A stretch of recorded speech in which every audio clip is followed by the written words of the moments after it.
Hey everybody, happy Wednesday. That's right, Wednesday. I missed the last night's show due to work and Natalie's daughter coming home from the hospital. Hope everybody's having a great week. 8:30 here in the Midwest. Where else would you want to be but right here with all these fantastic people that I have in chat and everything. So we have a great show tonight. I have Bryce backstage with me. We're going to be talking Bigfoot, all kinds of fun stuff that he's had experiences on his property and everything. So we're going to bring him up in just a few minutes. So pardon me. I'm sorry. The voice feels like it's starting to go a little bit. I was yelling a lot today at work, not being mad at people, not yelling at people, but had to talk loud over people. So I might sound a little raspy, but that's okay. Everything's fine. It's just from using it too much. So I'll be drinking a lot of water tonight. So again, hope everybody's having a great time. Great weekend. Great weekend. The night before Thanksgiving. Hope everybody has all your turkeys, all your hams, roast beef, whatever it is, all your sides, everything ready to go for tomorrow, or whatever you guys plan on doing tomorrow, watching football, staying home, whatever. I just hope you guys have a fantastic day. And you know, I've said this many times, and somehow it means more today and tomorrow, but you guys mean an awful lot to me. I'm very happy that you're here. I'm very thankful that you guys show up week in, week out. So I wouldn't be here without you guys. So I appreciate everybody for being here. Just showing up. That's all I care about. But you know, if you guys want to throw some money out, you know, feel free. As BMR says, super chats are open right now. Great way to help out with what we do around here, get us to conferences and stuff. So, but you know, again, that is certainly not expected. I just appreciate everybody being here and stuff. So I have a link to my website pinned in YouTube. We're also simulcasting this on Facebook, on my Facebook page right now. So if you want to watch over on Facebook, but also come on over here on YouTube. So, but anyway, the link over on YouTube for the merchandise store, everything is 15% off. Great holiday gifts. Even if you want to just get somebody ping pong balls. I don't know why I got ping pong balls, but go over there and check that out. It's on the top of the chat over there. Paranormalamongus.com, and then click on the merchandise. You have writings and stuff there, and I have some very interesting stuff coming out next year. We're going to be doing a lot with Emmaus Asylum. Krista and I are part of things over there once again, so it's going to be a pretty exciting year over there at Emmaus, and pretty exciting year over here at Paranormal Among Us. I'm looking forward to this year being over and moving on to next year. So, but anyway, once again, happy Thanksgiving, everybody. So I think I have everything off. So Krista's normally here tonight. She texted me earlier this afternoon. Oh, thank you very much, Gary. Gifted 5 paranormal memberships. Appreciate you, Gary. Krista texted me that she was in the ER with her daughter, possible ankle injury. So, you know, what is it with co-hosts in this show? Krista's daughter hurt her ankle. Natalie's daughter was in the hospital. She's since gone home. I think she got home yesterday. So I hope everything's going good with them. So, you know, if you have kids, maybe don't co-host the show. Luckily, my son's doing fine. So maybe it's just the co-host thing. I don't know. But let's hope everybody's kids and everybody's doing good. So, all right, we have a fun show tonight. I want to bring Bryce up here. We've been talking a lot, texting back and forth before the show for a few weeks now. We're looking forward to talking to him. He has a fantastic story, all kinds of stuff happening to him. Let's welcome Bryce to the stage. Bryce Edwards, thank you so much for coming on tonight, sir. Hey, thanks for letting me on here, Paul. Appreciate it. Hey, no problem. And you know, it seems like all of a sudden you are on a bunch of different shows. You're just being recruited, all these guests on all these different shows. Yeah, that's weird. That's weird. I I never expected that to happen. I mean, it's pretty cool and all, because it's like, I get to talk to new people and things like that, and tell them about my farm and everything, what's going on out there, and give a little history about even before it was in our family. And so, that's pretty neat. But yeah, it's kind of weird, because my first sighting was just a roadside driving, sighting. So it was like, I didn't think that'd be very popular, but apparently it's getting a little traction. I don't know. Well, hey, you never know. It seems like, you hear the stories one place or another, and then everybody has all kinds of questions. I know if I see a guest on another show, and the host doesn't ask the questions that I have in my head, I'm just going, okay, I'm going to find this person. I want to get them on. And if it's a fantastic story like you'd have and your farm, yeah, I'll get you on here and let's chat and see what you got going on. But first off, tell us a little bit about you real quick. Where can we find you? What I know you have a radio show on Fridays, is it? Yeah, Friday nights from 8 to 10. I'm on 91.1 FM in Carbondale, Illinois. It's just a community radio station, so it's not got that far of a reach, but you can go on wdbx.org, and you can click the Listen Live tab and listen live if you guys want to. This Friday, usually what I'll do is I'll either feature an artist, an album, or a genre, and just stick to that. And I'm going to do this band called Face to Face. I'm going to do their self-titled album from like 1996. It's like soul counterpunk. Sweet. Awesome. Yeah. So, I have to ask, you're into the rock scene. Oh, yeah. Tomorrow, are you going to be listening to Alice's Restaurant? Ooh. Yeah, I'll probably have to check it out. Yeah. Okay. It's a Thanksgiving staple on the radio station here in St. Louis, KC95. They play it every single year on Thanksgiving. It is a Thanksgiving song, one of the only Thanksgiving songs. Yeah. Is it a song or is it a story? I don't know if it's much of a song. But if you guys out there, if you need a cool song, listen to Alice's Restaurant. It's a cool song. I was thinking about it the other day. So anyway, Bryce, thank you for spending your Wednesday night here with us the night before Thanksgiving. I'm not the one cooking, so that's fine. Me neither. I'm not doing anything with a turkey tomorrow.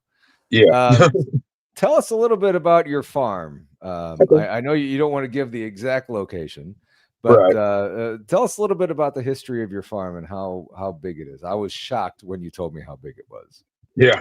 Okay. So my farm is in rural southern Illinois. It's a 642 acre farm that has been in our family since the late 1850s, early 1860s, as far as I know. And it's got a few creeks that run through it, but the main one's called Pond Creek. And that's where I came up with the name for the creature I saw, calling it the Pond Creek Monster. And because it kind of pays tribute in a way, well, it pays tribute to the creek, but then also in Murfreesboro, Illinois, back in the 70s, there was the sightings of the Big Muddy Monster, they called it, because the Big Muddy River up there. So, kind of like, they got their monster, I got my monster. You know what I mean? I was kind of sitting there and I was just like, it was so crazy. But before I get into the sighting, I need to go back to whenever I was a kid and tell you this story that my grandma told me. So whenever I was about 10 years old, my grandma told me that whenever my dad was 4 or 5 years old and my uncle had, was either a newborn or maybe one at the most, they were sitting outside in their front yard. Well, all of a sudden, grandma said she saw this thing that she called a honey bear come out of the woods and across the road in that field, got into the field, saw them, stood up on 2 legs and started walking towards them. So scared the heck out of grandma. She grabbed my dad and his brother ran in the house, locked the doors, and hid in the closet until my grandpa got home from work that night. Oh, wow. Yeah. Now, being 10 years old, this would have been like 94. Okay. She, I didn't know anything about Bigfoot then. And so I'm just thinking, okay, she saw like a brown bear or something. Like, I'd never heard of bears being in Southern Illinois, but I'm sure at one point in time there were. But so then I'm listening, it was a couple years ago.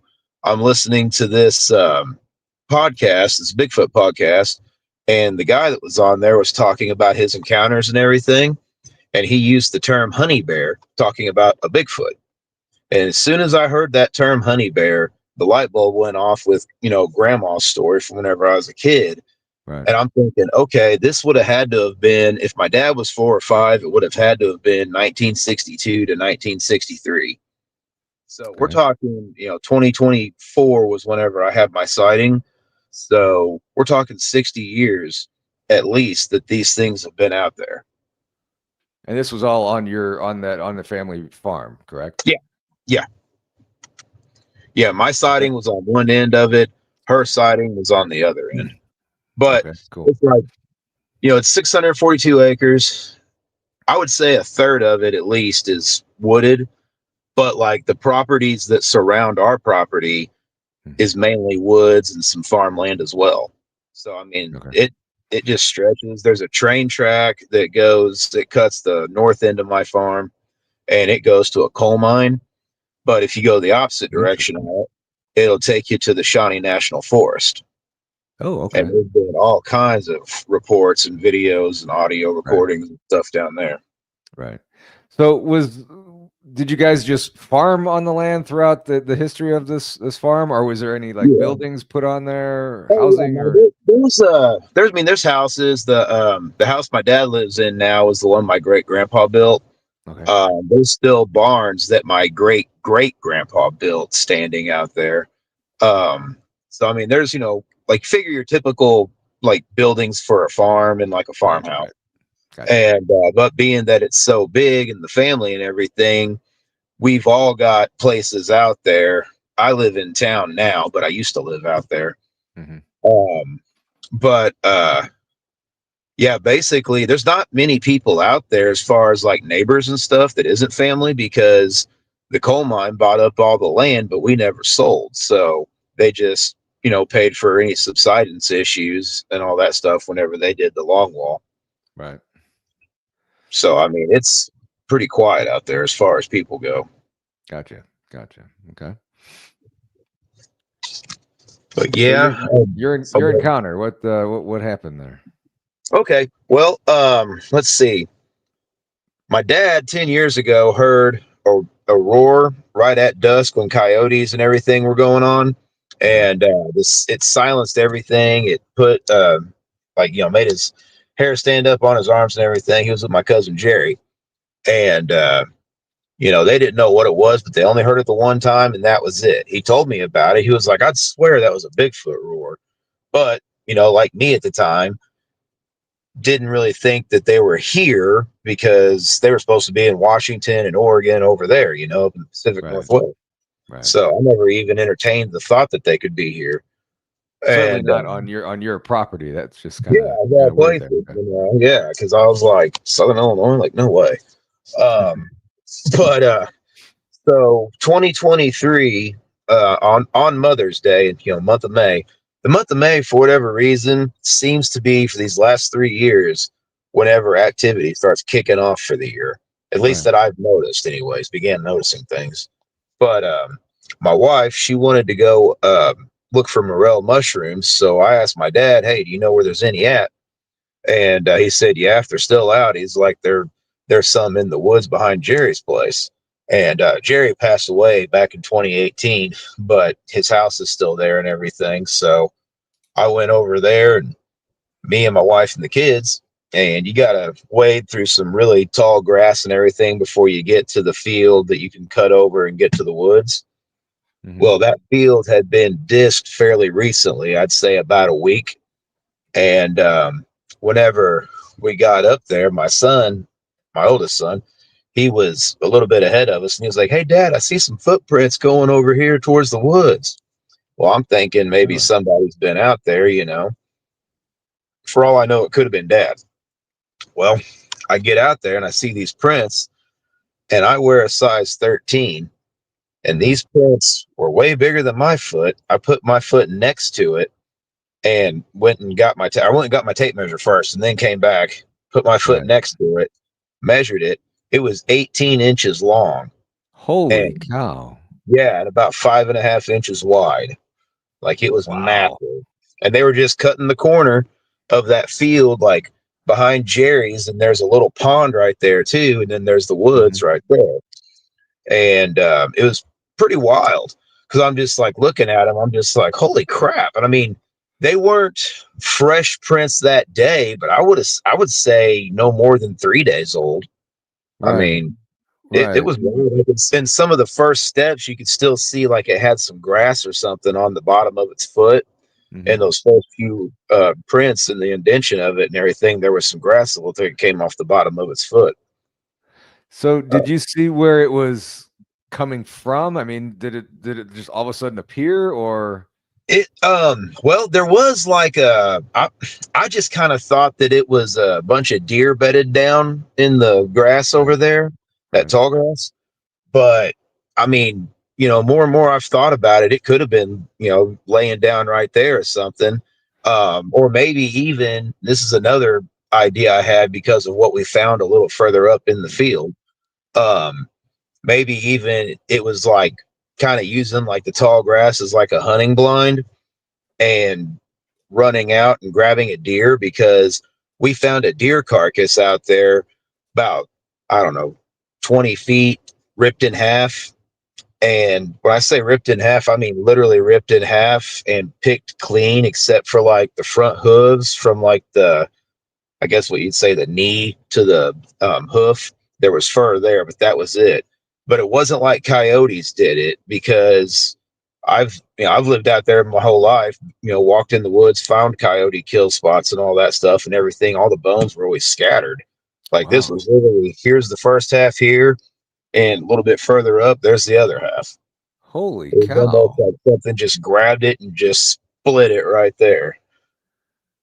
And that was pretty wild seeing, man. I was like, whoa. Okay, so you know, I'm not a hunter, and I've never really, I guess, studied the hunting habits of coyotes, wolves, whatever. What would do that in the wild? I mean, ripping it in half like that, I don't know. I mean, they say we don't have cougars out here, but we have cougars out here. There's bobcats, there's, you know, foxes, things like that. You know, like I said, coyotes. A couple people have said they've seen some wolves. I haven't seen them, but my dad did think he heard one time. So I'm not really sure. But as far as how that was, how we found it, none of that stuff would have done that. Wow. I mean, this was a full-size deer skeleton. It wasn't like it was, you know, Bambi out there. It was a full one, or a big one. Wow. So yeah, that's incredible. That's pretty cool piece of, I don't know, grossness, evidence, you know, call it whatever you want there. Yeah, because I didn't really know what to think of it, so I just, you know, made the mental note and everything. I'm like, okay, that's weird. And so then we go into the woods, and sure enough, can't find any morels. But we did notice, like, following, you know, the footprints, whenever you got into the woods, it did kind of look like something had, like, you know, kind of made a pathway, because it was kind of like big and kind of arched around a little bit. But there was a tree that just had a bunch of sticks, like, kind of leaned up against it, like almost like a teepee structure. But these weren't like huge sticks or anything, so there's no way anything was sitting in it. They were only about knee high, but it looked like they were placed with purpose. And it wasn't just like, you know, the wind blew and some twigs fell out of the tree and fell down like that. Because they were like stood, you know, on end, leaned up together. Right. Yeah, that was just another thing that I just made a note of. I was like, That's weird. And it was really quiet in there too. And I didn't really think about that until we got back to the car and I heard like, the insects and birds and everything. Right. So Brian Bowden, big cats take kill up high. What rips apart is Bigfoot, Dogman rakes. Okay. Oops. A creature with hands had to pull that deer apart. I mean, that sounds pretty. I mean, with cougar, bobcat, whatever, I would think they would shred it more than pull it apart. Right. Wow. Yeah, like I said, the bones, they were all intact. It was just half of it was over here and half of it was over there. Kind of gross.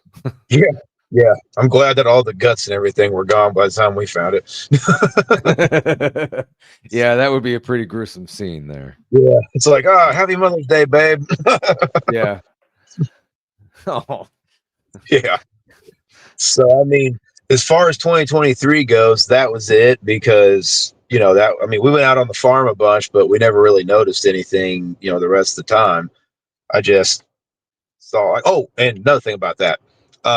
So where we saw that behind Jerry's, when Dad heard the Bigfoot roar like 10 years ago, that was across the road from Jerry's. So, straight shot. And, I don't know. I just kind of, another thing I found interesting because of where we found the prints on all the places of the farm. Yeah. Yeah. Interesting thing here.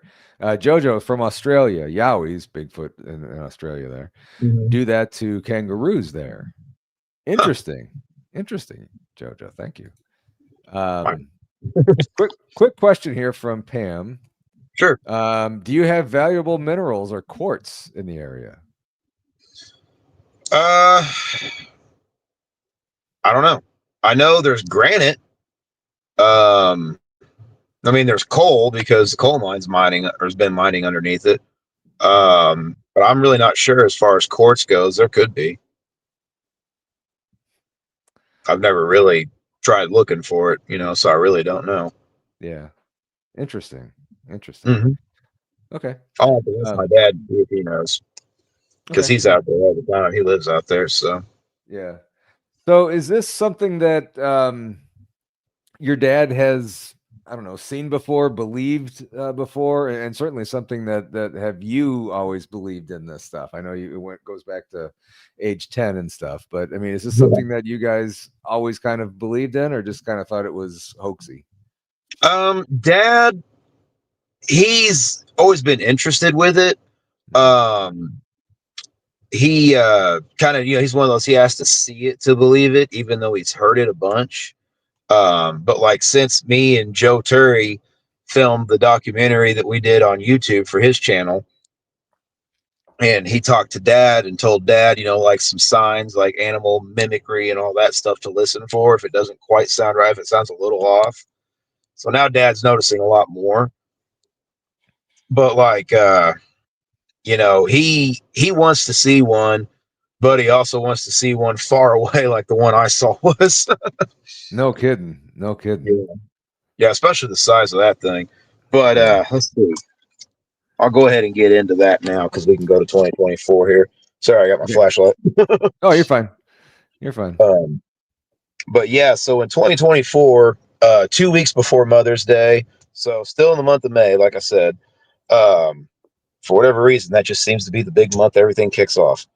But my grandpa, he was battling dementia. He's since passed away. But Dad needed me to bring him out to him on the farm because Grandpa lived here in town about, I don't know, 5 or 6 blocks away from me. Okay. So I picked him up and had my youngest with me. And we went out there to the farm. So when we were on our way, taking all the country roads to get there and everything, we are coming down the road, approaching the creek.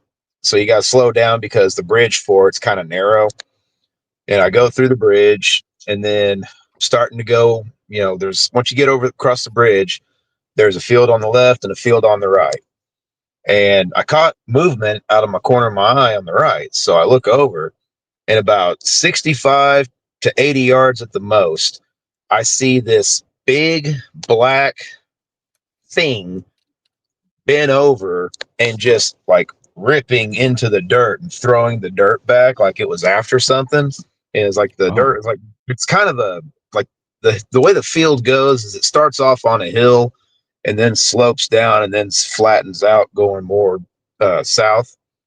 And it was right there basically at the bottom of the hill digging into the hillside. And I don't know if it was after like a groundhog or a mole or what, but I saw it and it heard the car. And I mean, I'm slowing down, looking and everything. This whole sighting only lasted at the max 5 seconds. But as I'm looking at it, it's, like slow motion, Right. And, Right. I mean, the arm, what really got me was the arm, because whenever it would throw its arm back to get the dirt out, it was like the length of my arm and add another half an arm. And I mean, it was really long. And then whenever it stood up, I didn't get to see the face because it kept its back to me. And like whenever it was bent over digging, it was like bent, like it was like facing the same way we were driving. But whenever it was digging, it was turning and turned away from the road. So I never did get to see the face. But when it stood up and started to walk away, dude, this thing, it had to be every bit of 8 feet tall. Oh my God. 7.5 at least. But I'm going to say every bit of 8. I mean, it was big. But it wasn't like body style wise, it wasn't like Patty in the Patterson Gimlin film. Right. It was more like and the only way I can describe it is there's a Sam Elliott movie called The Man Who Killed Hitler and Then the Bigfoot. And how they had the Bigfoot looking in that body wise, more like that leaner, like swimmer's build, still muscular. You could tell from that distance that it was muscular. It just wasn't the big hulking creature like Patty was. Right. And like I said, it was jet black. It did have kind of shine on it, like like how the sunlight will hit like a horse or something like that, and how their coat will shine. Or maybe it was wet coming from the creek because the creek was full of water because it rains all the time in May. And so I saw it and I'm like, wow. And then, of course, Grandpa, I wasn't going to stop. A lot of people always say like, unfortunately, I read the comments on YouTube videos.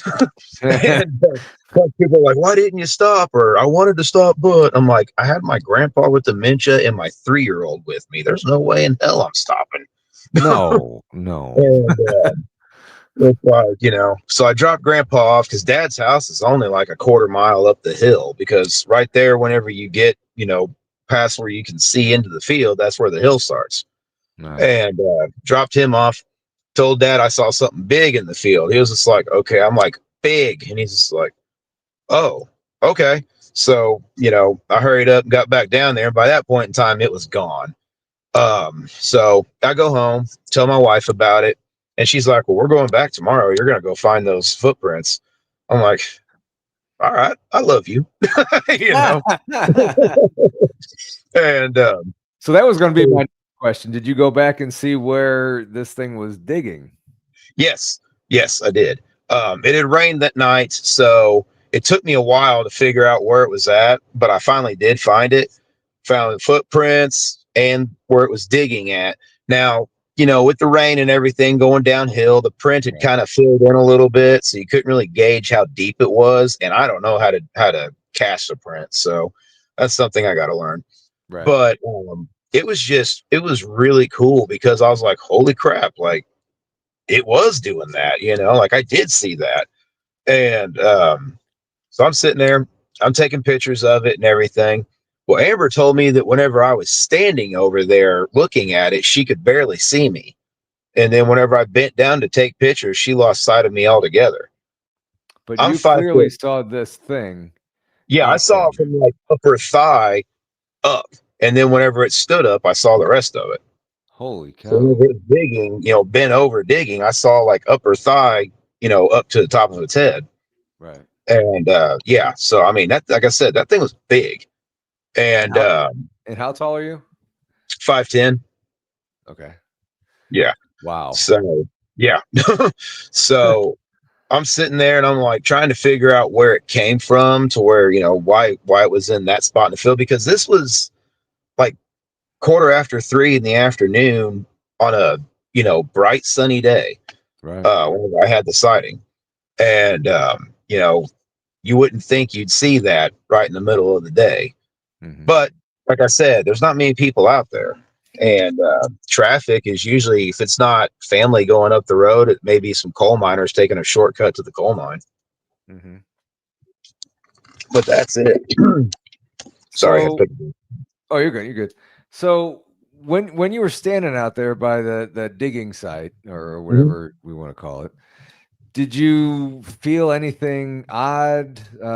Any kind of weird smell out there that might have been lingering, or anything? I didn't smell anything.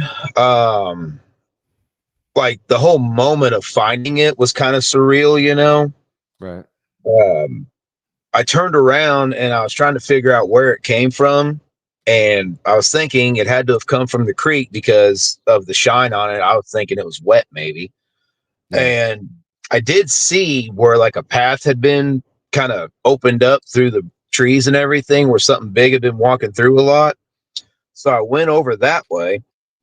And whenever I was looking around, I noticed that there was about maybe close to 10 feet up, there was a tree branch broken, but it wasn't just broken, it was twisted around as well.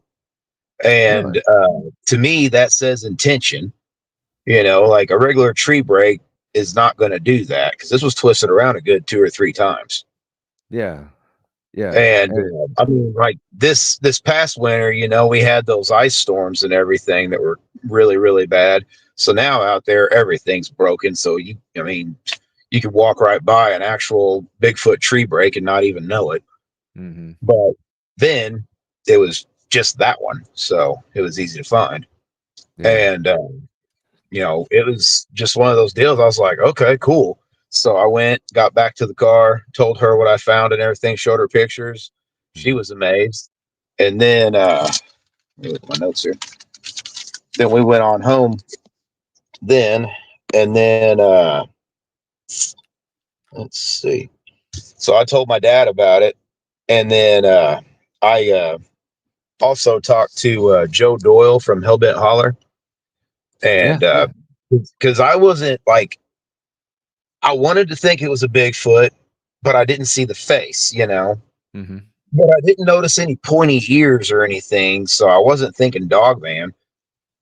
And I mean, the way the prints looked and everything, they looked like Bigfoot prints. Like, you could still see like where the toes were and everything. Right. All that. That's how those prints I found in 2023, that's how they were. It wasn't like somebody was just out there walking in rubber boots. I mean, like I said, they were 18 inches. I know the ground spreads a little bit when it's loose soil like that, but not that big. Wow. Yeah. So that was 2024. I ended up talked to Joe, and he heard everything I had to say, and was just like, man, based on everything you've told me and based on things I've seen out in the woods, I believe you did see a Bigfoot. And I was like, all right, cool, because it's like him and Jesse are always out every weekend, it seems like. So I figured he'd be the guy to ask. Yeah. And so that was nice. And then I called this buddy of mine I've had for a few years. He's a documentary filmmaker, specializing more in like cryptids and things like that. Yeah. His name's Joe Turry. And I told him about it, and he was like, oh, okay. He's like, yeah, I want to come out there. So it took a little bit, and he was finally able to come out. And that was whenever we shot the documentary that's on his YouTube channel called The Pond Creek Monster.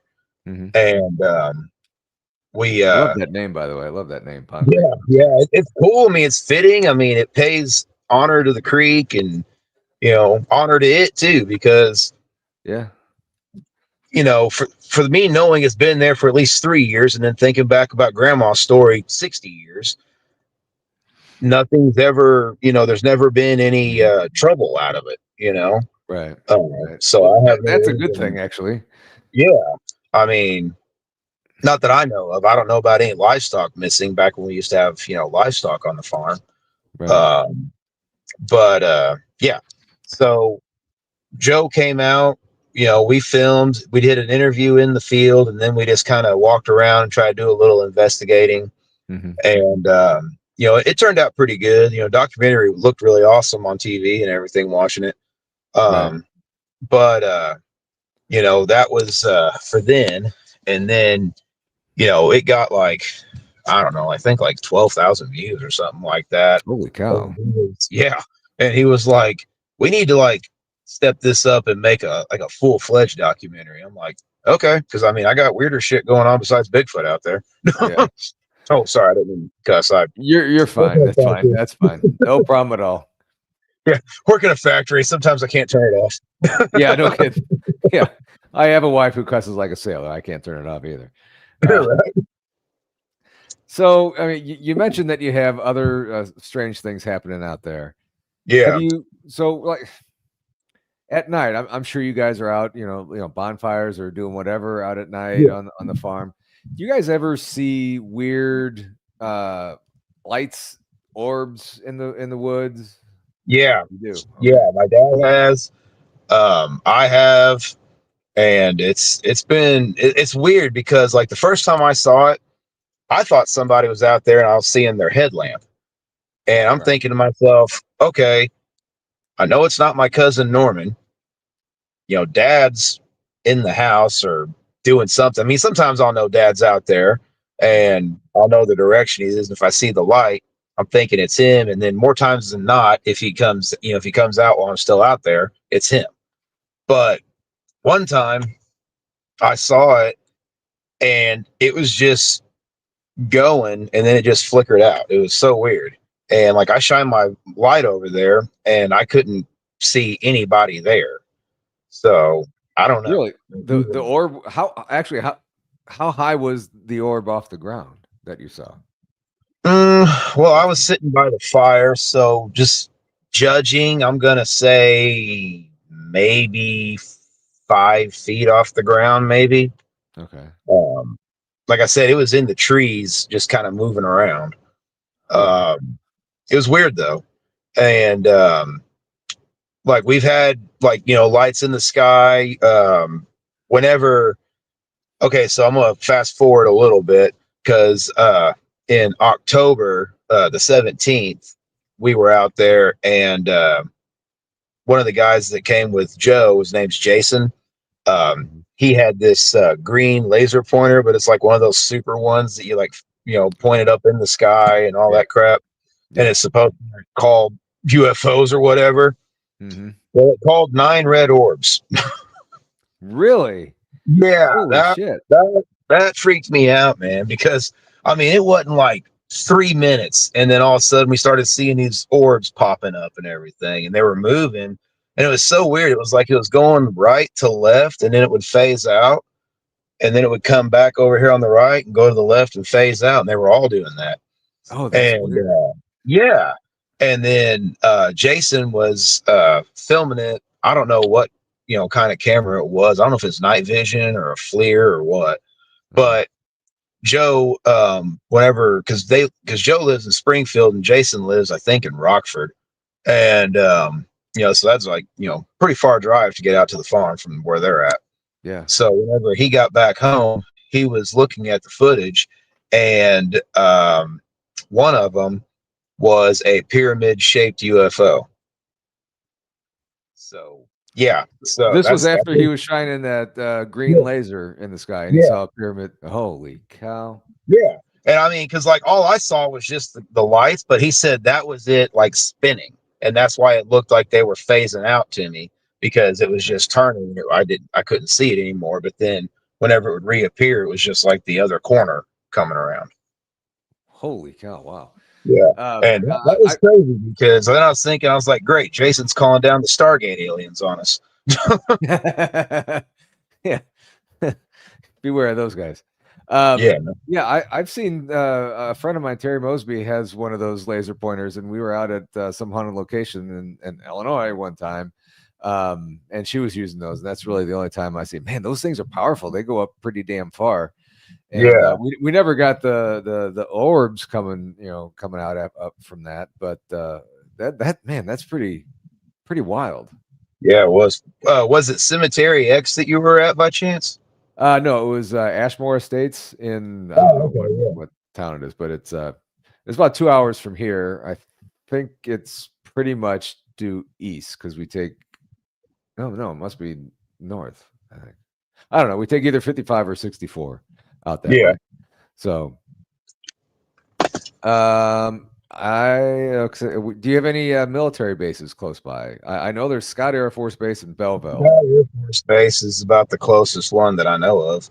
Yeah, I don't remember any other bases near you. No. Yeah. I mean, if you do have one, Benno has one. He has one. It's illegal to shine it in the sky because of the airplane. So if you, I don't know how legal it is, but I know if you hit an airplane with that laser, that's very big fine. So So kind of just if you have one, just be very careful. Yeah, no, I don't have one. I want to get a thermal and a FLIR though, but I don't have one of those laser pointers like that. Yeah, I didn't even think that it would work, and then he did it, and I was like, oh. I would think that's just me personally. I wouldn't have one too because my luck. I would think that I'm shooting the star or something like that, and be an airplane, and they trace it back to me. That's exactly what happened to me. Yeah. But earlier that night, it was even crazier because I got there before they did. They were camping down in Dixon Springs, and they had a lot of equipment issues that night. Like not just at the farm, but like even down there at their camp. Like even their GPS was trying to take them on like an hour-long route to get to the farm whenever Joe knew the back way to get there from the farm. And so he just ended up taking the way that he knew because he's been out there enough, and he always camped down there at Dixon Springs, or he'd camp at the within the town I live in. There's a campground too, and so that was weird. But like I got there right before sunset, and I pulled up into the driveway across from my dad's house, and I just rolled the windows down and turned the car off and just sat there and listened. Thinking maybe I'll hear, a call or a whoop or whatever, Well, what ended up happening about 15 minutes into me sitting there, all of a sudden you just hear this something big take off running through the woods is what it sounded like. It was either that or the top of a tree fell out and hit every single branch on the way down, but there was no wind that night. Perfectly still night. And about 10, 15 minutes after that, it did it again. Whoa. So I don't know if there was two of them, if it was one just running around, but like whenever people, like I've heard on different shows, people saying like it sounds like a elephant running through the woods or whatever, just busting through everything. That was what I heard. And that was pretty wild because I'm just sitting there like, whoa, and I flashed my light out at it and everything, trying to see if I could catch a glimpse of it. Never saw anything. A little bit later that night, we did get some eye shine over in that same area, but as far as like being able to make out anything, couldn't. Just saw the reflecting of the eyes. And okay, so I'm sorry with that. Were they up high in the trees, or where was the eye shine at? I mean, so there's a boat that is in the like the trees and stuff have grown around it now that's sitting in those woods, and this was behind it, like standing above it. So they were probably 7 feet off the ground, probably. Okay. And I mean, it was like, cause like you could see like the boat, but this was above that. It wasn't like it was, like part of the boat shining like a reflector or something on that. But like I'm red green colorblind, And I didn't know that until I had to take a test at work when I got hired. And they were like, find the number. I'm like, what number? Because there's just a bunch of red and green dots. I'm like, am I being punked? But so yeah, that's how I found out I was red-green colorblind. So the shine to me looked green, but it could have been red. I don't know. Right. But like what I saw was green. Okay. And some people will like sometimes the moon will look a different color than normal white. Mm-hmm. Whenever I see it, I always say like, "Oh wow, look at the green moon." They're like, "No, dude, that's like almost orange." And I'm like, "Oh." Yeah. So a quick question. Pam has another question here. Is there a mine close by? I know you said there was a train track cutting through there that runs through the mine. Yeah, there's a mine close by. There's been mining before. I mean, yeah, it's a mined area. There's one really close, and then there's another one about maybe 10 miles. What would that be? North. So okay. I mean, there's probably so there's probably a cave system or a mine system going through there, and where there's a mine, there's probably also caves. I know there's a lot of caves in the Missouri area, so I'm sure there's some over in Illinois. So yeah, there's this one. Well, the mine closed down over there, but it was over kind of by the Shawnee, like closer to the Shawnee than I am. Mm-hmm. And there was the fossils that they found in there showed that the area used to be a rainforest at one point in time. They found all like the fossilization to prove it and all that stuff.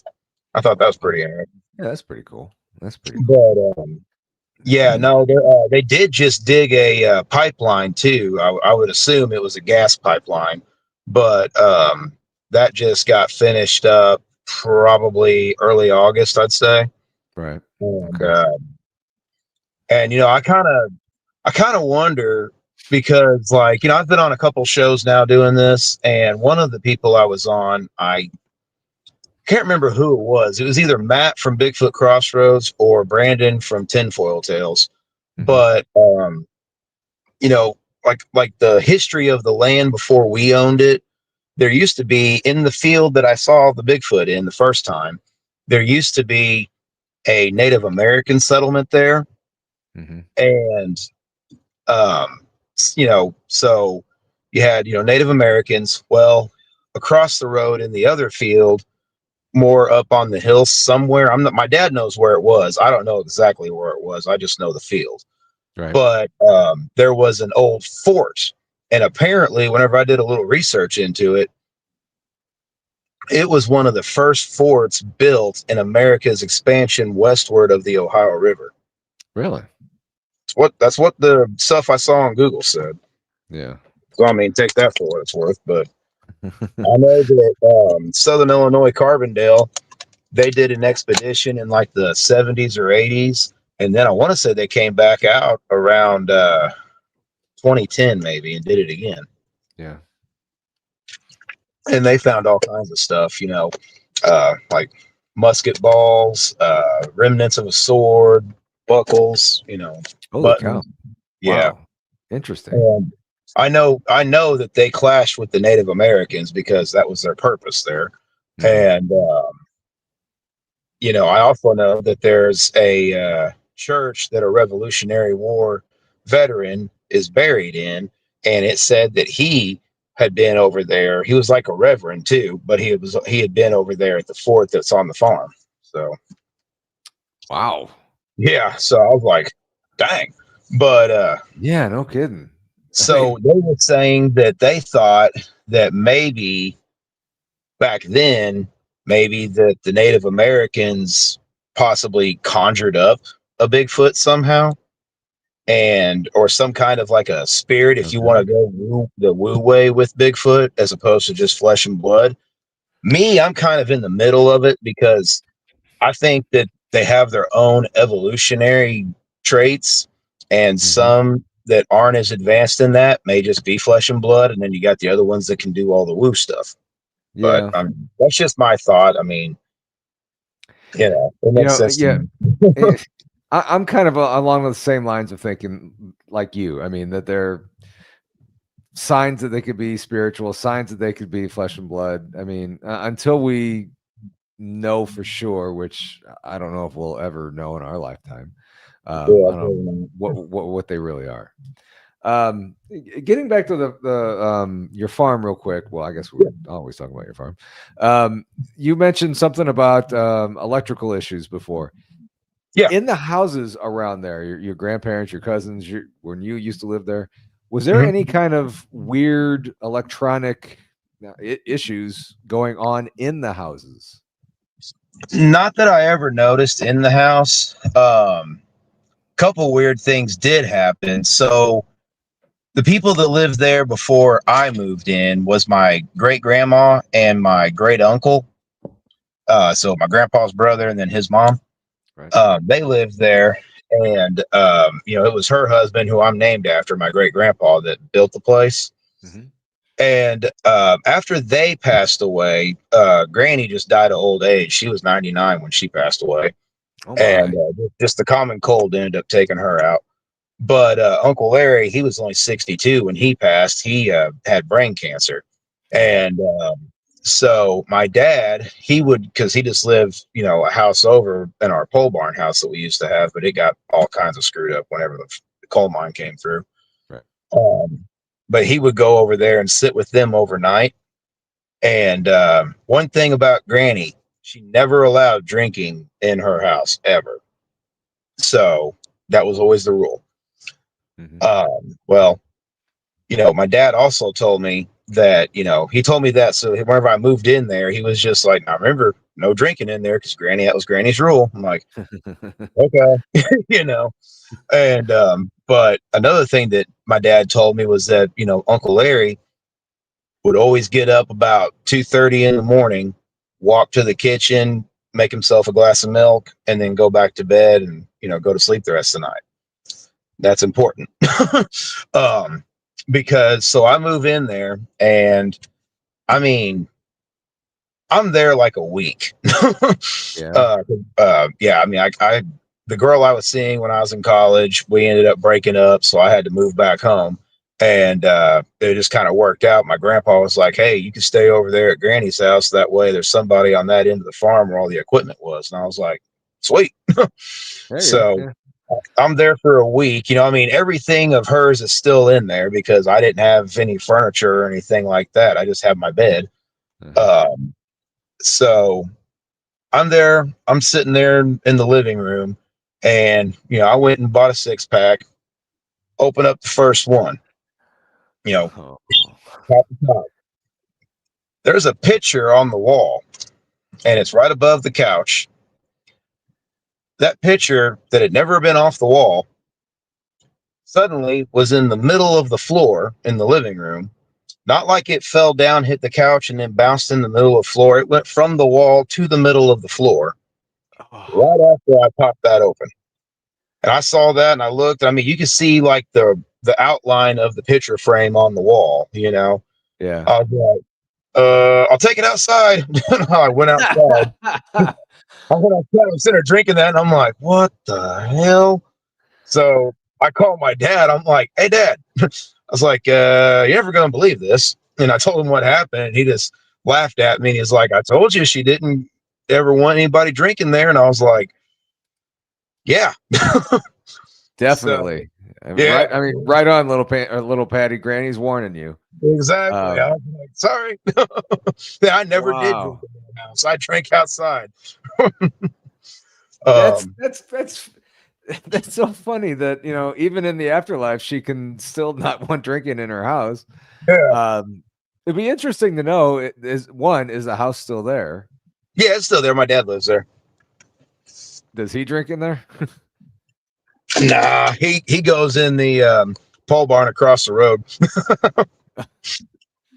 I mean, that would be really interesting just to see what would happen if I don't know if a family member, a friend, I don't know, just goes in there and just opens up a beer or whatever, and just see what would happen again. Yeah, if she would do it again. I mean, that's pretty interesting. That's Well, yeah, that's wow. I love that story. Yeah, it's pretty wild, man. Yeah, spirits can be bossy, Jojo. You're right. Yeah. Yeah, and she was always the head too. I mean, she was the head of the family, so it was her way. Yeah. But so Still then, is. oh yeah, exactly. So then in December, right about Christmas time, the factory gave us a week off for Christmas break, and I'd been working a bunch of midnight shifts and stuff, so my sleep schedule was all screwed up. Yeah. So I'm still, even though I'm not having to work, I'm still on that sleep schedule. So I'm sitting there and I'm watching a movie. It was Andy Samberg's movie Hot Rod. I don't know if you ever saw it. Hilarious. No. Okay.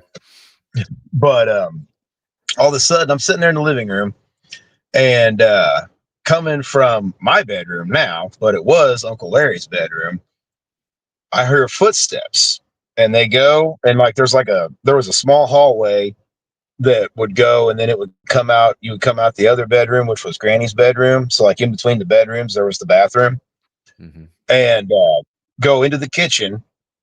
And then I heard him go back, and I'm like, what? Like, okay, what was that? You know? Yeah. So I told Dad about it, and that's when he reminds me of, he's like, why do you think I told you whenever you moved in, Uncle Larry used to get up at 2:30 every night and go and get a glass of milk and then go back to bed. Sure enough, it was about 2:30, 3 o'clock. And that's whenever I heard the footsteps and everything. And I was like, what? Like, oh my God. Yeah, I'm sitting there, I'm like, oh, wow. Like, man. I mean, like, that would be such an interesting place to investigate. I would love that. That would be awesome. One thing else I saw there in the house that I don't know what this was. I didn't get any bad vibe from it, but there was one night I woke up and it was like, I don't know, like it was within that first week that I moved in, because like I hadn't even had my bed in there yet. I was sleeping in Uncle Larry's bed at the time. And I woke up, and at the foot of the bed, I could make out like kind of like a shadow figure standing there looking at me. But instead of it being solid black, it was almost like a dim, faded TV static kind of look. Really? Yeah, like instead of it being like a bright static, just think of it like a very dim static. If that makes any sense. It does, actually. And I was looking at that and I'm like, what? I'm just like, at this point, I'm like, why am I seeing stuff? I must be asleep. I must be tired. I just went back to sleep, Right. But like, it was standing there looking right at me and kind of like looking, and then it would like lean a little bit and then kind of straighten back up. Like, who are you looking at me? You know what I mean? And I'm like, okay. I thought more about it the next day and everything. And I mean, I didn't say anything to anybody because, I was just like, eh. And then the whole thing with the picture falling off happened after that. And then, a few months later, hearing Uncle Larry walk into the kitchen and back, I was like, okay, so my house is haunted with my family. I just assumed that maybe that was my great grandpa, possibly, but I don't know. I mean, because that was his bedroom before it was Uncle Larry's bedroom. So, I don't know. It was weird. Yeah. And you said your dad still lives there, right? Yeah, he still lives there. What would be interesting is if you take like a spirit box or some kind of recording device out there and just kind of, just let it run out there and just start asking questions, questions that maybe your family would know.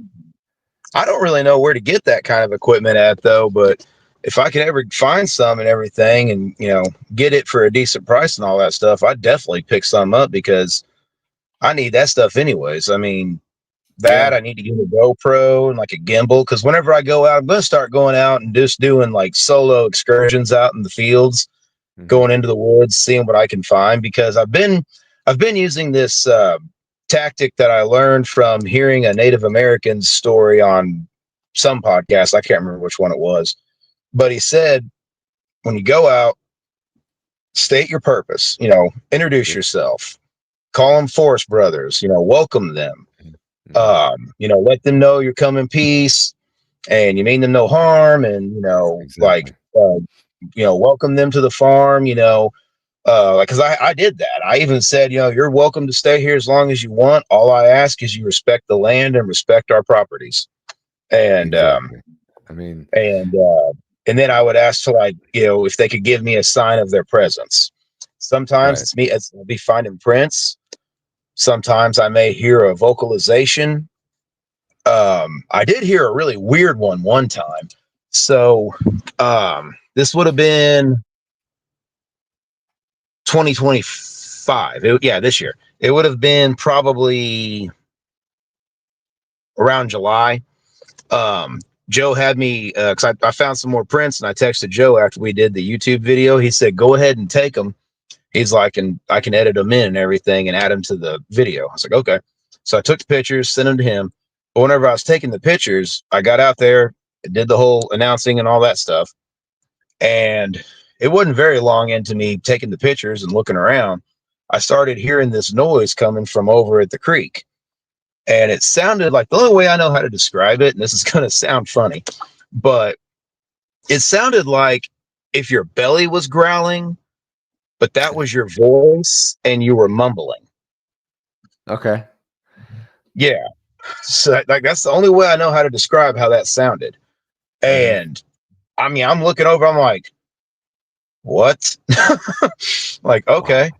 Yeah. Okay, so I'm being watched. It's talking. I don't know if it's talking to me, but it's talking. And I just keep doing what I'm doing, because I wasn't getting any kind of a malicious intent or anything from it. Right. That didn't really sound like there was any anger behind it. It just, like, that must have been its voice, I guess. And my dad has heard that too. And he didn't realize, whenever I first told him about it, he didn't realize we were talking about the same thing, because he calls that the warbler whenever he hears it, because to him, that's the sound it makes, is like a warble, like it's saying warble or something. But to me, it sounded more like a belly growl with a mumble. Right. And, so I thought that was pretty cool. And like, it wasn't like it was, like somebody on a dirt bike riding, in a property nearby. Like this was somebody that, or not somebody, this was something that was right there in the creek, or maybe in the tree line right by the creek. But like I said, the branches that broke from that ice storm we had. So even if it was standing at the tree line with all those branches broke down like that, it was still completely concealed. I couldn't see it at all. I could just hear it. I really think that you guys are being watched on your farm a lot more than you think. It sounds an awful lot like you've welcomed them to your farm, to your land, and they're just kind of watching to make sure that maybe they're watching over you guys. Maybe, you don't know. My wife kind of had that theory, because she said with the fact that the farm has been in our land, the farm has been in our family for as long as it has, she feels like, we're almost like stewards of the land. And I didn't really know what she was talking about at the time. Like, it took me a second. And then I'm like, oh, okay, yeah, I get it. And like, maybe because of that, like, because all of us look about the same. And so, I mean, maybe they just recognize our family, or something like that. And because, I mean, we've had some ruffians in the past in the family, but for the most part, we've always been good to go, Yeah. But nah, it could be that. I don't know. I mean, like, every time I go out, and people always get on to me about this, but I go out, I'm not armed at all, not a knife, nothing. And it's probably not the smartest thing in the world to do, but they also haven't given me any reason to feel like I need to be armed. And when I'm telling them I come in peace, if I come in peace out there with my AR, I mean, that's going to send the wrong message. that's very true. But as far as being armed for, the cougars, and we're not talking about the women cougars, the animals that might be roaming around out there. I mean, I would be just like you. I don't own a weapon. I'd say the only weapons I have are my arms, but hey, right. Who might get, It worked for Joe Dirt. I wouldn't have what. It worked for Joe Dirt. Yeah, there you go. But maybe you're right. Maybe you don't need them because you are forthcoming with them and welcoming to them, and you state that you're coming in peace. Maybe they understand that. Maybe they know that. And if they're watching you so much, which I really think they are, they know that you and your family are no threat to their way of life or whatever. Yeah, I mean, they know we hunt deer, but I mean that's it. Yeah. And that's about it. I mean, as far as that goes. Yeah. I had a question on here. Oh, this is from Red Room Creative Media. Hey, that's Joe. Joe, okay. Hey, Joe, how you doing? We also found a possible trackway when we were researching one of the fields. We also heard a possible disembodied voice talking and laughing on the night of October 14th. Yeah, that was weird. That night was weird. Like, there was all kinds of stuff going on that night. I was running a parabolic dish, got vocalizations, got a very solid, loud tree knock that was a good distance away, but it was solid. Yeah. I mean, it was a very wild night. And yeah, Joe and Jason, they went down because I had to leave probably around 11 that night because I had to work the next morning. And but they had some electric bikes, so they were going in other places on the farm, researching and whatnot. And that was when they found that trackway and all that. I forgot to mention that earlier. Sorry, Joe.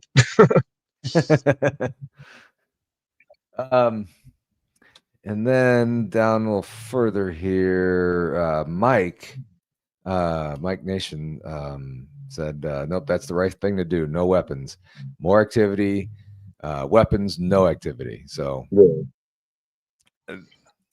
they'll know. Yeah. I mean, like I said, it works for me. So, I mean, if they ever give me a reason to feel like I need to start arming myself, that'd be a different story. But for, the last couple of years, it's been pretty kosher. So, yeah. And do you know if there are any ley lines running through the area? I don't. I know what they are, but I have no idea as far as if there's any going out that way. Could be. I really don't know though. Okay. I know that they always say you'll have a lot of paranormal activity where there's water at and things, to give it energy or whatever. That creek's constantly flowing now since the coal mine rerouted it, because whenever they were putting the train track in, the way the creek was going, they had to move it. So they made it look really weird on the north end of the bridge. Used to be it was just straight. Now it's all zigzagged. But I mean, it's full most of the time now. And so, I mean, you got that. You got the Native American aspect to it. I wonder if some of those hills may not be burial grounds or burial mounds. Oh, yeah. And because they had to do something with the dead out there. Yeah, definitely. I mean, well, Cahokia Mounds is over there.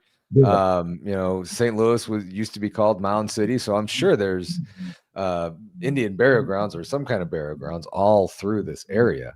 Oh yeah, definitely. So I mean, Lord knows what could be around there. Yeah. Let's see here. The 37th parallel runs through southern Illinois. So yeah, I mean that could be they call it Little Egypt. Do what? They call our area Little Egypt. Oh yeah. Man, I was going to ask you another question. I'll take your time. I do this a lot. Everybody knows that I do this a lot. I tend to forget questions if I don't write them down. I have a piece of paper right here, and I didn't write it down. I usually I do have some notes. So Yeah, I wrote down all the stuff on a piece of paper too, and half the time I forget to look at it. yeah. Little Patty, again, this is coal country, probably crystals there too, and they have energy. Oh, that's it. So, Yeah, it wouldn't surprise me. your farm is just like a perfect area for all kinds of paranormal. I mean, you have the 600 plus acres, you have the creek, you have wildlife going through there. So, yeah, we've got three that's a ponds on there, perfect too. spot. It's what? We got 3 ponds on there too, and there's the property. What would that be? East. The property east of us for 5 miles is nothing but woods, and there's about, I think my dad said there's about 7 ponds located throughout that area. So I mean, there's not even just being on our land, but the area itself. There's plenty of coverage, water, things to eat, all that. Definitely. And a lot of times, and just even thinking about your property, a lot of times I'm, driving down the highway someplace and it's really dense forest off to the side of the road. I often wonder, what's back there? What's really in those woods? Is it what's watching us from on the highway or whatever? And I get that same feeling from your farm too. What's in there watching you guys? What do you think of what do you think of these Bigfoot going in and out of portals to get to different areas or whatever? What do you think of that? I mean, I think it's possible. I've heard things that, I mean, it sounds wild, but I mean, we're talking about Bigfoot, you know what I mean? Right, exactly. So I've heard some theories that they use the trees themselves as portals. Now, I don't know how. Really?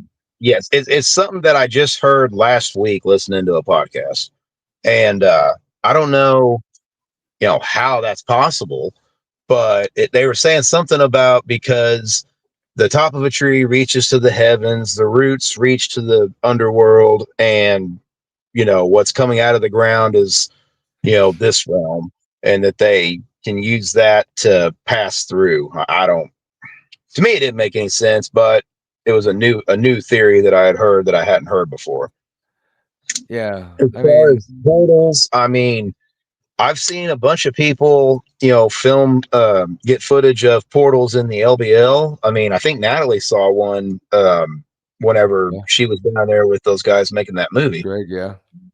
And I know, I believe Mike saw one. I'm not sure, Mike Nation or Mike Roberts. I'm sure he saw. I think he might have seen one. I can't remember because he was there with them. I believe, like you said earlier, there are multiple different ones. I can do different stuff, but yes, they use portals. Okay. I mean, it makes sense. Like Martin Groves, he swore he heard a metallic door. I mean, could that be a portal opening? Yes. Another thought I had about that was, how Hollywood always does the hidden truths in cinema? Mm-hmm. And like after me seeing the Bigfoot and then, referring to that Sam Elliott movie, that looked just like the one I saw, except that one was red in the movie and what I saw was black. Yeah. I wonder too if, there may be some like dumbs, in certain areas. And when people hear that metallic door sound, if that's not just the cage door opening and kind of letting them out, like in that movie, The Cabin in the Woods. Okay. I don't know if you ever saw that, but to me, there was a lot of truth in that movie because they had all kinds of different cryptids and everything else you could think of, like everything in nightmares, all in these like containment units. Mm-hmm. And it's really interesting that you said metal sounds, that you brought that up, because I just wrote that down. Metal sounds. It's going to be my next question to you. Mm-hmm. Have you heard, or any of your family out on that farm, have you heard the metal sounds coming from the woods that so many people talk about that they hear? Dad's thought that he's heard something like that before. I haven't, but Dad had thought he did. Mm-hmm. Now, when I was a kid, when we lived in the pole barn house, it's just up the road, a short distance from where Dad lives now. I used to go to my grandparents' house, and instead of walking down to the main road and everything, and then walking over, I just cut through the field. And occasionally you'd go through the field and you would hear knocking. Well, thinking, back when I was a kid, I didn't know what tree knocks were. I thought it was farmers like building a barn or working on their fence, something like that, because to me it sounded like hammer on wood. And now thinking back on it, there wasn't any new barns getting built out there. Yeah. I mean, could have been working on fence. I ain't gonna rule that out, but there would be times walking through there because there was a patch of woods right there, and I would sit there and kind of get the heebie-jeebies a little bit every once in a while, as a kid. But it was never like something's gonna get me. It was just like, ugh, feels weird out here, and then I'd just walk a little bit quicker to get over to the house. But it's pretty wild out there on the farm, and like what I love is I don't have to make special arrangements and all this stuff to go to my research area. All I gotta do is just go to my dad's house and then go out. Yeah. You live there. Your family's there. Yeah. Man, as quickly as I had one, I forgot it. I had it and I forgot it again. Oh, that's my bad. No, you're good. You're good. Oh man, that's killing me. So Joe mentioned again, we also had a lightning detector to see if there's any anomalous power sources in the area. Jason's lightning detector went off several times during the investigation, and there were no storms in the area. Yeah, that was weird. I forgot about that. That was weird. It kept saying there was lightning strikes within like 2-3 miles of us, and there wasn't any clouds. There also wasn't any moon that night either, if I remember right. That was the lunar eclipse. Wow. Either that night or the night that we filmed my wife's interview. I can't remember if it was that. It may have been that night. I think it was that night, actually. Something weird happened during that. Well, that's when the second sighting happened. We were getting ready to go to the location that we were going to film hers at, because we were trying to get like a fireside interview with her, and thought it'd look really good, and but we were getting everything packed up in Jason's truck, and me and the cameraman were sitting on the back of the truck. Jason went to back out and he pulled out onto the road. Well, that is the top of the hill, so you can see straight down to the creek and everything. Well, me and the cameraman sitting next to me, we see this really tall thing standing in the middle of the road. And I mean, sorry, neighbors shooting fireworks or something. But I'm like, do you see that? Like, are you seeing? That's not a person. And he was just like, I see what you're talking about. He's like, no, I don't think it's a person. He's like, it could be, I guess. And I'm like, they're really tall if that's a person, because even from that distance, like, I wouldn't have been that tall standing in the middle of the road. Right. Because it was standing in the middle of the road. The field that I had in my sighting the first time was right next to where it was standing. Mm-hmm. And it looked like it was looking up at us and watching us. And it had kind of a curious posture, like it was kind of leaning a little bit while it was looking at us.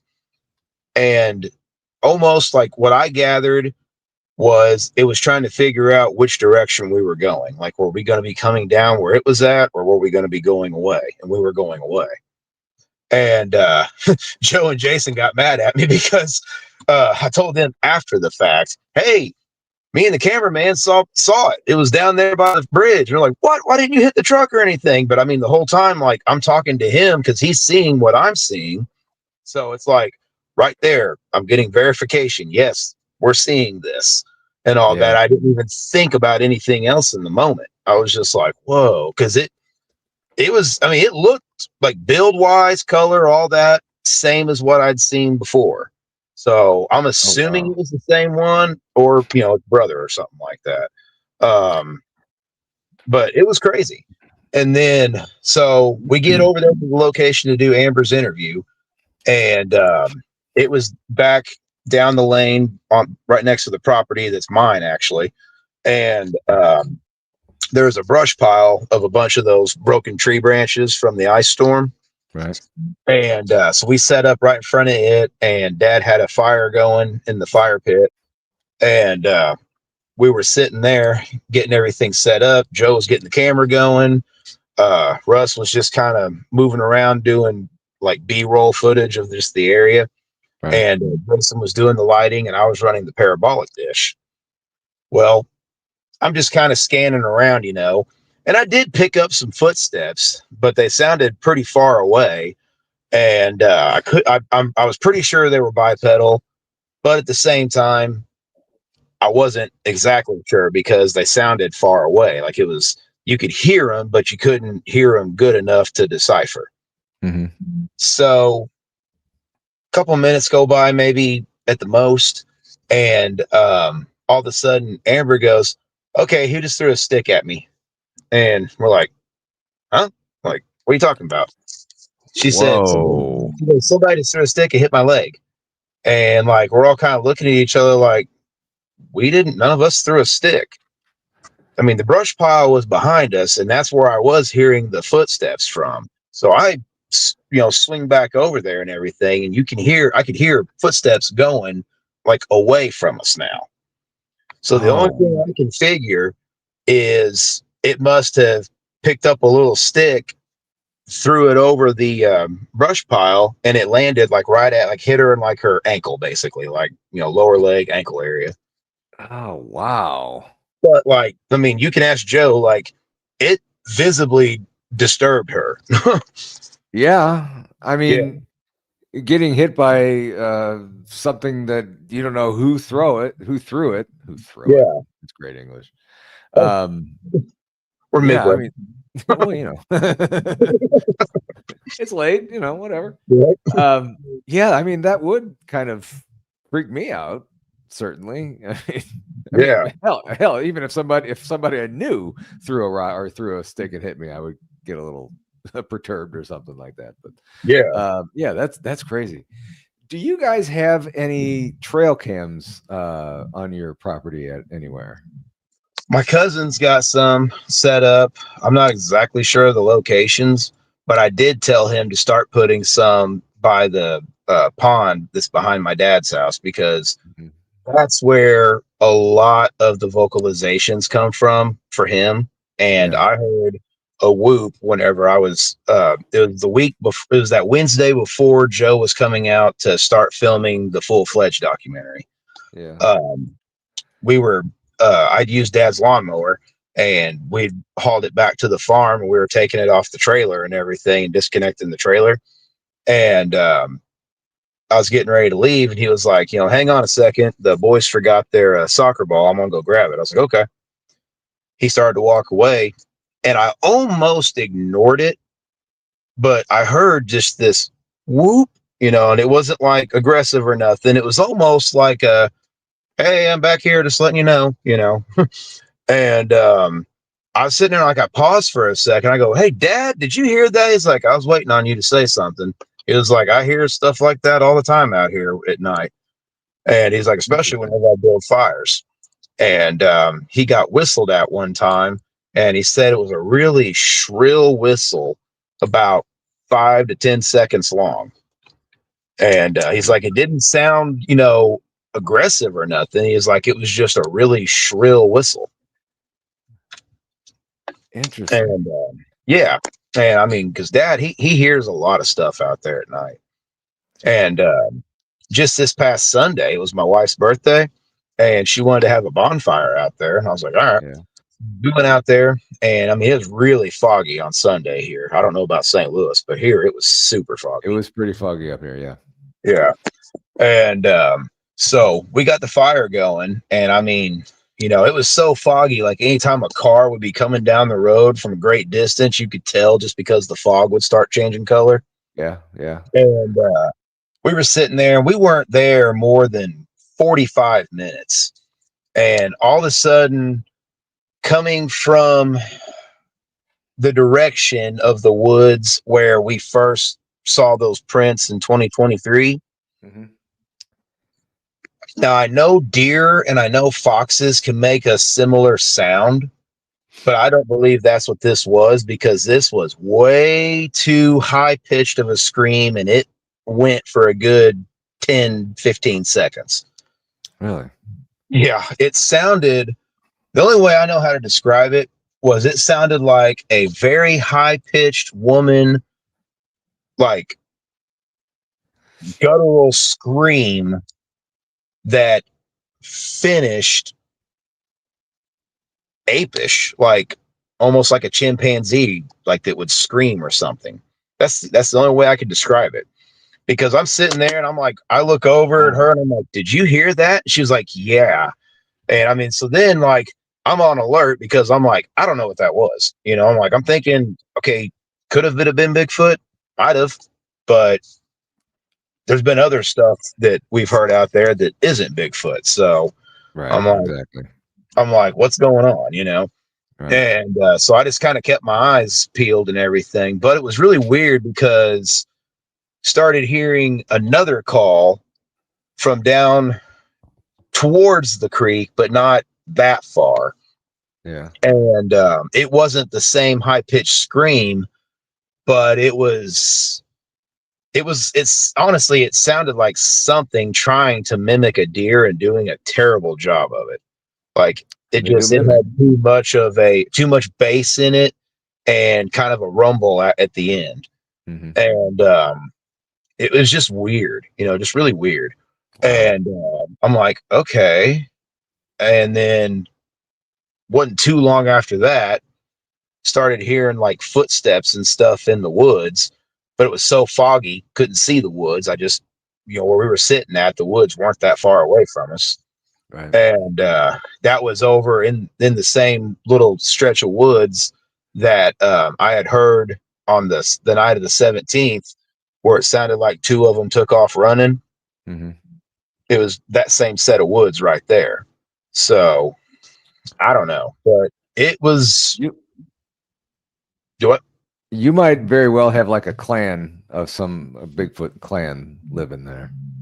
I'm beginning to think that, because I found different sized prints. The 18s I've only ever found the one time, but I found 16s a few times, and I found 14s. But it's always there's toes. You could tell where the toes were. It wasn't like, because we rent the farmland out to these farmers that come and farm it, and then we get a cut of the profits at the end.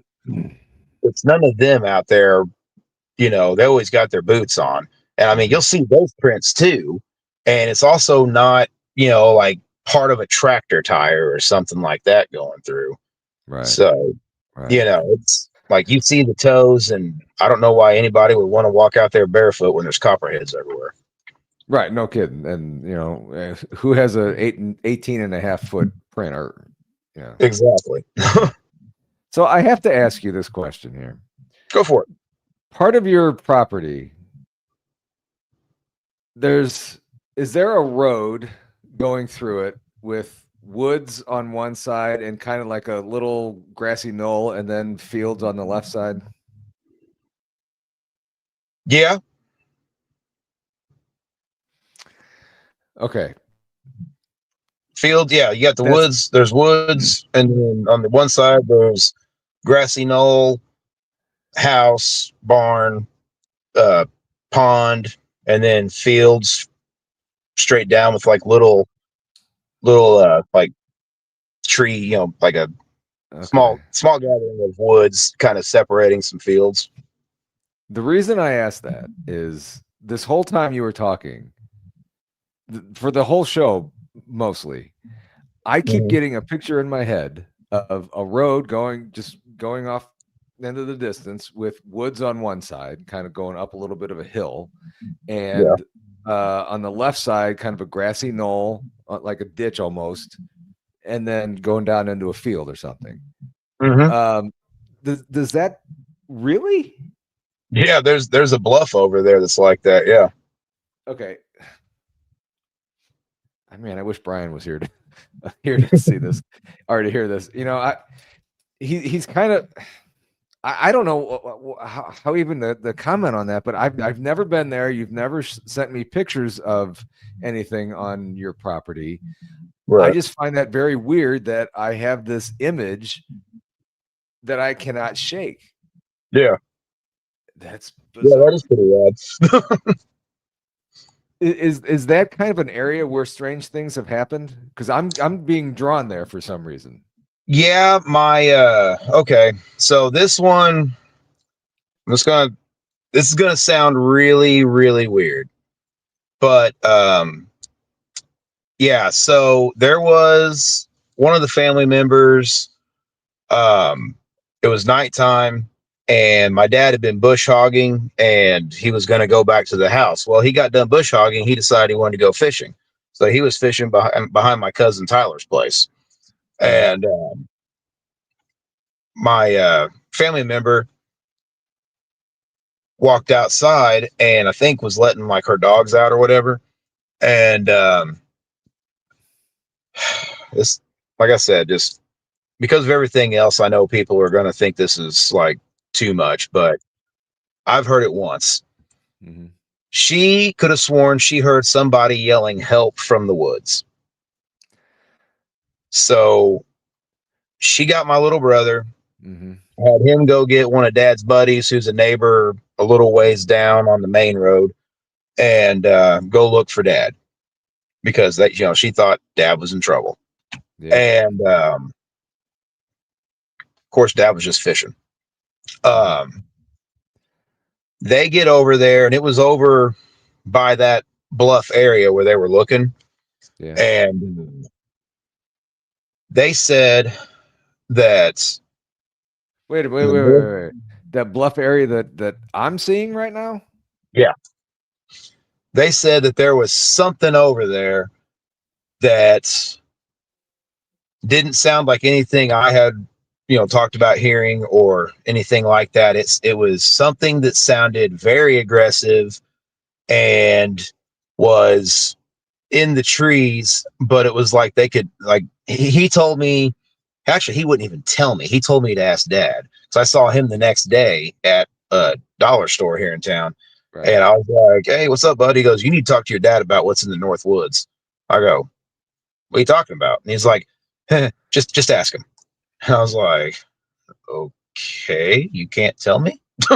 And so then I asked dad, and then dad's like, why didn't he tell you? He was the one who was there. And I was like, I don't know. He said, ask you. But yeah, so they were hearing something, and they said that whatever it was growling and giving off like get out of here vibes. I don't know.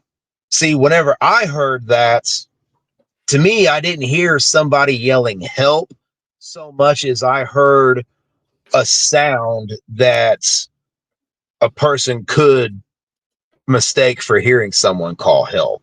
Like I heard like the pitch, the tone, but like say if you couldn't speak English, but you were trying to sound like you could, like mimicking a voice, doing that. So I don't know, because there's the orbs. I didn't think anything of it really until I listened to your episode with Natalie, and how she talked about what came out of those orbs in the LBL, those 3 things that came out. Yeah. And yeah, and I really hope that's not what was out there, but I'm the second person to hear it. I've asked my cousin, because he works at a factory, and he's a boss there, so he has odd hours. Like he gets in late at night, and I mean it's totally pitch black out there where he's at, and he says that he's usually too tired to even notice anything, but he's not trying to listen for anything either, like I would be when I'm out there. Yeah. Well, but I hope that's not the case. But yeah, Dad has said he's heard some strange things out there that to him didn't seem like it was a Bigfoot. Yeah. And from what I've heard, I've never done squatching or anything, but from what I've heard, you never go into the woods when you hear somebody yelling help. I mean, as much as you would like to help them out, it's more often than not, it's something mimicking, and it's something that's going to get you. So you don't want to do that. There is definitely something in this area that I'm seeing. I don't know what it is. Same. yeah, I cannot shake this image. It's really bizarre. Mm-hmm. And Julie is on here too, and she knows. She said my clairvoyance is opening up, and I really believe it is. And this has never happened to me before. This is really bizarre. At least not that I know of. Right. So another quick thing, have Bryce tell you about his dad and uncle's UFO sightings back in the 70s.